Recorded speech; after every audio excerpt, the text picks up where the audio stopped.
አልገባኝም ቆይ የምን ዶክመንት ነው የቤቱ ካርታ ምን ነው ደነገጥክ ለነገሩ ስራህን ስለምታውቅ እንዴት አደነግጥ ስለዚህ በስምሽ ያዞርኩልሽን ካርታ ሄደሽ አረጋግጠሻል ማለት ነው አንተ መጠርጣሪ ልክ ነበር ማለት ነው እኮ የኔም ችግር እሱ ነው እኔን ያለማመንሽ እና አንቺ እኔን ሳታምኝ አንቺ እንዴት እንዳምንሽ ተጠብቀሽ ነበር አንተ ግን ምን አይነት አታላይና ውሸታም ሰው ነህ እንዴት በሐሰተኛ ሰነድ ቤትሽ መልሽ ይልሻለሁ ትለኛለህ ምክንያቱም እኔም አንቺን አላመንኩሽም ነበር አንቺ የሁል ጊዜ ፍላጎትሽ ቤትሽን በእጅሽ ማስገባት አልነበር ቤትሽን በእጅሽ ካስገባሽ በኋላ እኔን ከህይወትሽ ብታስወጪኝስ እመነኝ ለዚህ ስራ በጣም ብዙ ዋጋ ትከፍላለህ አንተ ከሃዲ ድሮም ሳሚ የሚለኝን አለመስማት የኔ ጉዳይ እባክሽን ቤዛ ተረጋጊ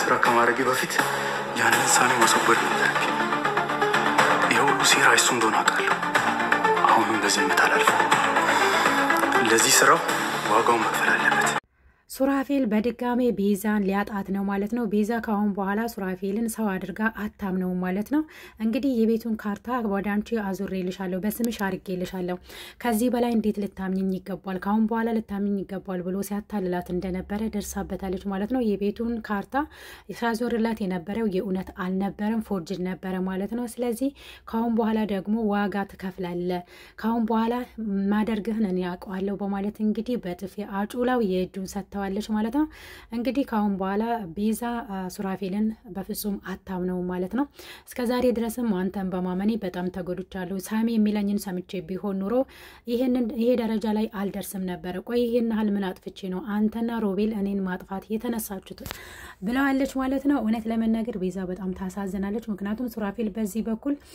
እውነት አፍቅሬሻለሁ ወድጄሻለሁ ንብረትሽን ይሄው መልሼልሻለሁ እኔ የድሮ ሱራፌል አይደለም የድሮ ሱራፌል ሞቶ አሁን አዲስ ሱራፌል ተፈጥሯል አንቺን የሚያፈቅርሽ የሚወድሽ ከጣላቶችሽ የሚሰውርሽና እንዲሁም ደግሞ የሚሸሽግሽ አለ ከፈጣሪ በታች ስለዚህ እመኝኝ እኔና አንቺ አብረን እንሆናለን ልጅ መውለድ አለብን ብሎ እንግዲህ ሲያስጨንቃት ነበረ አሁን ላይ ደግሞ አንዱ ሸታ አግኝታበታለች ማለት ነው ቤቱን በሷ ስም ሳያደርግ ፎርጅድ ሰነድ አሰርቶ ነበረ ማለት ነው እንደዛ ሲያደርግ የነበረው ለምንድነው እንደዚህ ልታደርግ የፈለከው ስትለው እንግዲህ አንቺ ሳታምኝኝ እኔም ደግሞ እንዴት ላምንሽ እችላለሁኝ ምናልባት ቤትሽን ከመለስኩልሽ እኔን አሽከንጥረሽ ከህይወትሽ ልታወጪኝ ትችያለሽ በሚል ሰበብ እንግዲህ ያው ይሄንን ነገር በማድረጉ ቤዛ አሁን ላይም በጣም አስቆጥቷታል ማለት ነው በዛ ላይ ደግሞ ሳሚን እስከዛሬ ድረስ ለምንድነው ያልሰማው ሳሚ ለኔ ህይወት ዋጋ ከፍሏል ከመጀመሪያውኑ ተነስቶ እሱ ነበር ከናንተ ያዳነኝ አሁንም አንተና ሱራፌልና ሮቤል እኔን ማጥፋት ነው የምትፈልጉት አሁን ላይ በትክክለኝነት እኔን ለማዳን የሚፈልገው ሳሚ ብቻ ነው የሚለውን እውነታ ተረድታለች ማለት ነው እውነት ነው ሳሚ ለሷ ህይወት እንግዲህ ብዙ ዋጋ ከፍሏል ማለት ነው እህቱን እስከ መርሳት ድረስ ደርሷል ቀንጨርቴና እንግዲህ ሉሲ ባይኖሩ ኖሮ የሱ እህት በህይወት አትኖርም ነበር እንክብካቤ ያደርግላትም ቤዛን አድናታለሁ በሚል ሰበብ እንግዲህ ብዙ ነገሮችን አጥቷል እህቱም እንግዲህ በአሁን ሰዓት ላይ ፍቅርን እየሰጠኝ አይደለም እንደ ወንድም እየተንከባከበኝ አይደለም ሁሉ ጊዜ እሱ ስለኔ ሳይሆን ስለ ቤዛ ነው የሚጨነቀው መቼ ነው ስለኛ ሲዮት የሚጨነቀው ስለ ራሱ ሲዮት መቼ ነው የሚጨነቀው የሚለው ነገር እህቱ በጣም አስቆጥቷትም እንዲሁም ደግሞ ተጨንቃም ተቆጥታም ነበረ ማለት ነው እንግዲህ ሳሚ ብቻ ነው ቤዛን ለማዳንና እንዲሁም ደግሞ ከጣላቶቿ እጅ እንድታመልጥና ከሞት እንድትድን እያደረገ ያለው ማለት ዛሬ ላይ ደግሞ ሳሚን ለማጥፋት ዶክተር ሮቤል ተነስቷል ማለት ነው ለሳሮን እንግዲህ አሁንም በድጋሚ መርዝ ሰጥቷት አሁን ላይ ሳሚን ነው እንድታጠፊልኝ የምፈልገው እንቅፋት እየሆነብኝ ያለው ቤዛንም እንዳልጎዳት እያደረገ ያለው ከሳሚ ውጪ ማንንም የለም ስለዚህ ሳሚን ከዚህ ምድረገጽ ልታጠፊው ይገባል በዚህ መርዝ ብሎ እንግዲህ ሲያስጨንቃት ነበር አለበለዚያ ልጅሽን ታጫልሽ ብሎ አሁንም በሷ እንግዲህ እየተጠቀመ ነው ያለው ማለት ነው አልተሳካለትም በስተመጨረሻም የራሱንም ህይወት አድኗል ማለት ነው ሳሚ ሳሮን እንግዲህ ልታደርገው ነበረ ማለት ነው ምክንያቱም ልጇ ከሚሞትባት ሌላ ሰው እንዲሞት ትመርጣለች ማለት ነው እንግዲህ አስጨናቂ ነገር ነው ሁሉም ነገር ራሳችን ላይ ሲደርስ ነው የሚታወቀንና የሳሮን ቦታ ብንሆን አሰብኩት ልጅ እንዳትሞት ሌላኛውን ሰው መግደል ማለት ነው አንዱ መኖር ሲገባው አንዱ ደግሞ መሞት አለበት የሚለው እንግዲህ ጥቅስ ነው የሚገልጸው ማለት ነው በጣም ነው ቢያሳዝነው እንግዲህ ሱራፌልም በሌላ በኩል አሁን ላይ ሳሚን ካልገደልኩኝ እያለ ነው ከዚህ በፊት ገድዬ ቢሆን ኑሮ ይሻለኝ ነበር የቤቱን ካርታ በስምሽ አዞርኩልሽ ብዬ ሳልዋሻት በፊት እሱን አስወግጄ ቢሆን ኑሮ በዚህ ልክ ተጠራጥራ መረጃውን አትደርስበትም፣ ሰነዱን አትደርስበትም ነበረ የሚለው ነገር አናዶታል ማለት ነው ሱራፌል እንግዲህ የስራህን ይስጥ። ምክንያቱም አሁን ላይ አምና ከሁሉ ርቃ ከባሌ ውጪ ማንንም አላምንም ብላ ስትከራከርልኝ የነበረችው ሱራፌል ደግሞ በተቃራኒው እንግዲህ እሷን እየተጠራጠረ ሙሉ በሙሉ ሳያምናት እንድታፈቅርና እንድትወደው ራሷን አሳልፋ ለሱ በድጋሚ እንድትሰጥና እንድታምን ካደረገ በኋላ በዚህ መልኩ ጉድ ሰርቷታል። እሷ ደግሞ ይህ ነገር አናዷታል። ካሁን በኋላ እንግዲህ ሞት ቢመጣ ሱራፌልን የምታምነው አይሆንም ማለት ነው። ካሁን በኋላ ሳሚን የምታምነው ይሆናል። ምን ሊፈጠር ይችላል የሚለውን እንግዲህ የሚቀጥሉ ክፍሎች ላይ የምናየው ይሆናል። ሰላም ውድና የተከበራችሁ የቻናሌ ቤተሰቦች እንኳን ወደ ሲፈን ቻናል በሰላም መጣችሁ። ለቻናሉ አዲስ ከሆናችሁ ሰብስክራይብ ማድረጋችሁን እንዳትረሱ። ስለምታበረታቱኝና እንዲሁም ደግሞ ሼር፣ ላይክ፣ ኮሜንት ስለምታደርጉልኝ እጅግ አድርጌ አመሰግናለሁ። የቤዛ ድራማ ላይ እንግዲህ ጨካኝ ሆኖ የሚሰራው ዶክተር ሮቤል አሁንም በድጋሚ ሳሚን ለማጥፋት እየሞከረ ነው ያለው። በዛ ላይ ደግሞ እንግዲህ ሳሮን በጣም ነው የምታሳዝነው። ብዙ ውሸቶችን ዋሽተሽ ቤዛና ሱራፌልን ማለያየት አለ እሳቱን ማቀጣጣል አለብሽ።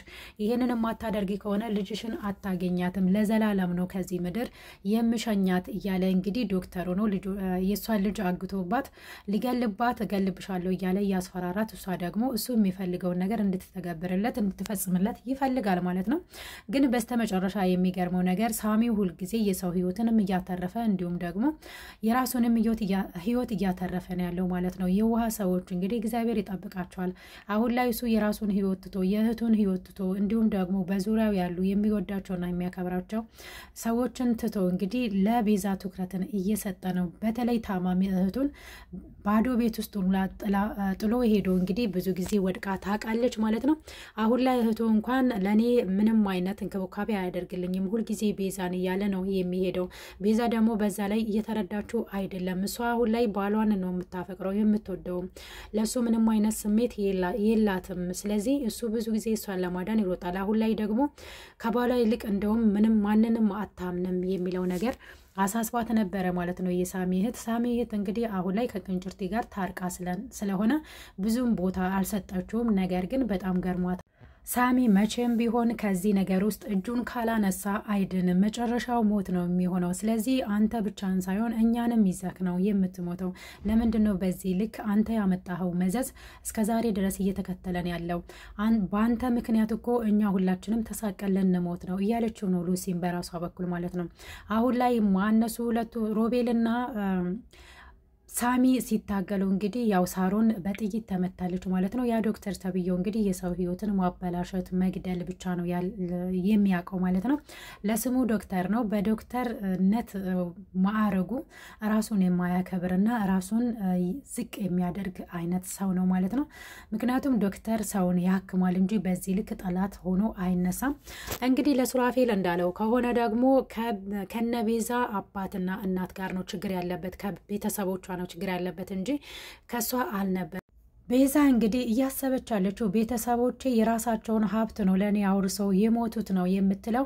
ዶክተር ሮቤል ደግሞ የሷ ቤተሰቦች እንዳለ ህይወቴን ምስቅልቅል ነው ያወጡት፣ የቤተሰቦቼን ንብረት ነው የቀሙኝ ብሎ እንግዲህ በአሁኑ ሰዓት ላይ ቂም በቀል ይዞ ቤዛን እየተበቀላት ነው ያለውና ማለት ነው። የቤዛ ቤተሰቦች ከዚህ በፊት ምናልባት የሮቤል ቤተሰቦች ጋር ምን አይነት ግንኙነት ኖሯቸው እንደሆነ እንግዲህ ለወደፊት የምንመጣበት ይሆናል ማለት ነው።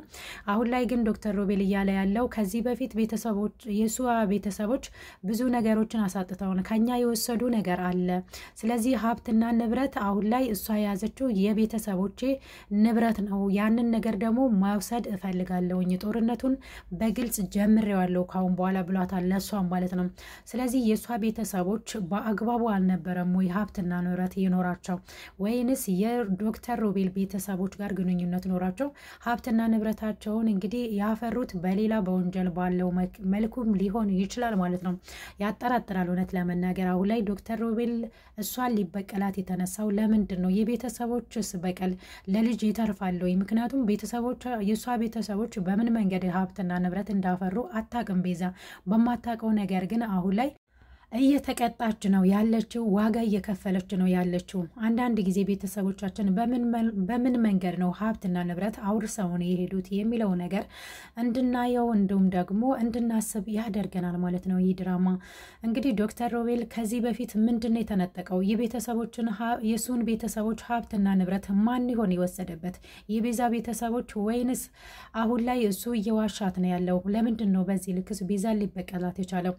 መልስ ያልተገኘለት ጥያቄ ነው ማለት ነው ለቤዛም። ለምንድን ነው በዚህ ልክ ሁሉም እኔን መግደል የሚፈልገው? አሁን ላይ እኔም ሞቼ ባረፍኩ ከሁለቱም ነፃ እሆን ነበረ፣ ለነሱ ስለኔ እንዴት ልኖር እያለች እንግዲህ እየተሳቀቀች ነው እየኖረች ያለችው። ነገ ዛሬ ይገሉኛል እያለች እንግዲህ ነፍስና ስጋ እየተነጠለች ነው እዛ ቤት ውስጥ የምትኖረው። አሁን ላይ ደግሞ ሱራፌልንም እንደ ጠላቷ ልታይ ነው ማለት ነው። ምክንያቱም ከዚህ በፊት ሲያደርጋቸው የነበሩት እውነት የሚመስሉ ነገሮች ውሸት ሆኖ አግኝተዋለች ማለት ነው። ካሁን በኋላ ከሳሚ ጋር ተመልሳ ምናልባት አንድ ላይ ልትሆን ትችላለች። ግን ደግሞ ሁለት ሰዎች ሳሚን ሊያጠፉ ይፈልጋሉ፣ ሱራፌልና ዶክተር ሮቤል። በዚህ ልክ እንግዲህ እሱ ለማጥፋት እንደሚፈልጉም ደርሶበታል። በዛ ላይ ደግሞ ቅንጭርትን የት እንደደበቁት አያውቅም ማለት ነው። ማን እንደደበቀም አይታወቅም። እሱ የሚጠረጥረው ዶክተር ሮቤልን ነው። ዶክተር ሮቤል በጣም ጨካኝና አውሬ ስለሆነ ከሱ ውጭ ይህንን ነገር የሚያደርግ ማንም የለም ብሎ ነው የሚያስበው። ምናልባት ዶክተር ሮቤል ሳይሆን ሱራፌልም ሊሆን ይችላል የሚል ጥርጣሬ ያላት ሉሲ እንግዲህ ውስብስብ እያለ እየመጣ ነው የቤዛ ድራማ ማለት ነው። እንግዲህ የሚቀጥለው ላይ አንዳንድ ነገሮች ግልጽ የሚሆኑ ይሆናሉ ብዬ አስባለሁ። ቅንጭርቲ ምናልባት ገለውት ይሆን ወይንስ ደብቀውት ነው በዚህ ልክ ሊጠፋ የቻለው? ወይንም ደግሞ ራሱን ሰውሮ ብዙ ስራዎችን እየሰራም ሊሆን ይችላል ማለት ነው። ምክንያቱም በፊት ላይ በጣም መጠጥ ያበዛ ነበረ፣ አሁን ላይ መጠጡን እርግፍ አድርጎ ትቷል ማለት ነው። ስለዚህ ቅንጭርቲ ምናልባት ከሁሉም ሰው ርቆ ብዙ ነገሮችን እያጣራም ሊሆን ይችላል ማለት ነው።